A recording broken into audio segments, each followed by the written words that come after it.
Hello everyone, Yonstar here, and while I grew up in a golden age of video games, I played a lot of unconventional games. Some of the first games I ever played were from McDonald's. In 2003, McDonald's partnered with Sega and released a set of handheld LCDs before they released another set of games, though we only had the Billy Hatcher one. I only remember the Sonic one and the Billy Hatcher one though. I vaguely remember the Monkey Ball one, but it's funny because I didn't discover Monkey Ball until high school. I also never heard of Billy Hatcher until I was looking for the LCD game. Ours was missing the top part, and I played this so much. I would just sit for hours playing, and I don't remember if I ever beat it, even though it takes like 2 minutes. Moving on to when I was a bit older, I was going to an after-school program called Campfire in the gym. Instead of fraternizing with the other kids, I discovered that there was a Leapster in the back and I'd spend all my time on that. I would get so upset whenever anyone else wanted to play on it. I'd play the generic bunny game that was like Frogger. You could only play that if there wasn't a cartridge in it. There was also a Batman game I don't remember too well, Sonic X, which is the best Sonic game. It's funny how many of these kids' games were Sonic themed, considering I was more of a Mario. Instead of the Frogger game, if there was no cartridge inserted, you could use this drawing app. The worst part about it was that you had a limited number of slots to save your drawings in. My parents also got me 2 games, SpongeBob Saves the Day and Pet Pals. For the SpongeBob game, a freezer falls into Bikini Bottom, running the Krusty Krab out of business. It's up to SpongeBob to make a new secret sauce with his kitchen chemistry set. You play through 4 mini-games to get various ingredients. You count SpongeBob's coins to play a claw machine and get orange squid soda, play as Patrick in a conveyor belt minigame to get griddle grease, a minigame where you click various musical instruments over and over to get blue oyster juice, and a jellyfish spelling minigame for purple jellyfish jelly.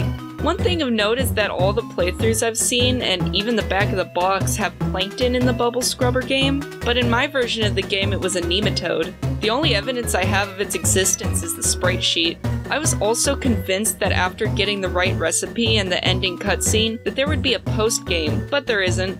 It was such a pain getting full jars with no save states. Pet Pals was pretty similar to Nintendogs in a way, or so I've been told. I've never played Nintendogs. You choose between a husky, a poodle, and a golden retriever that looks nothing like a golden retriever.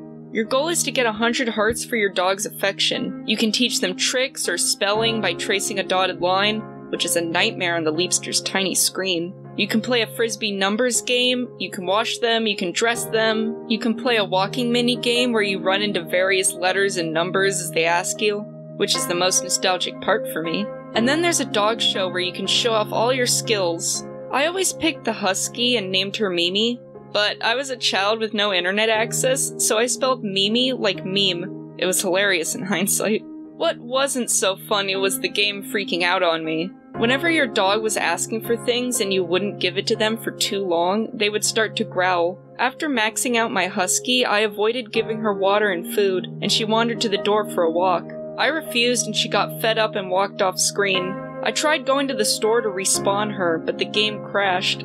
Only the top save slot worked, and when I went to reload, my save was gone. My sister had shown me enough creepypastas that I thought Meme the Husky was gonna come after me with bleeding, blacked out eyes. I made a new husky actually called Mimi, but it wasn't the same.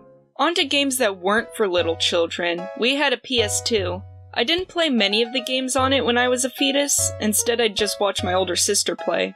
I loved watching her play Galaga Arrangement on Namco Museum, specifically the final boss. She'd let me play with her in Dig Dug Arrangement, and we'd kill each other all the time. I was also obsessed with Pac-Man Arrangement when I was old enough to play. And while we unlocked Pac-Mania, we never managed to unlock Pac-Attack. We would also play Godzilla Save the Earth a lot. Despite the fact I never won against her, I constantly begged to play to Dee's annoyance. I understood later when my brother did the same to me. She would also play Yu-Gi-Oh! Duelist of the Roses, Kingdom Hearts, and Simpsons Hit and Run. She also played the Simpsons game. We rented it a couple times from GameStop, but it always broke during the chocolate level. We didn't have Battle for Bikini Bottom, but we had the SpongeBob movie game, which is incredibly difficult. And my dad and I played Barbie Wild Horse Rescue together. I was too young to play it by myself. Halfway through the game, it crashed and we hadn't saved for a while, so we stopped playing it. Now I have my own PS2. Fun fact, at one point we owned 3 PS2s. My parents didn't trust me with any Nintendo handhelds, but they trusted my older sister. Sometimes she would give me a Game Boy and a copy of Pokemon Gold, and I'd play as far as I could before bed. The battery was dead, so I never got very far.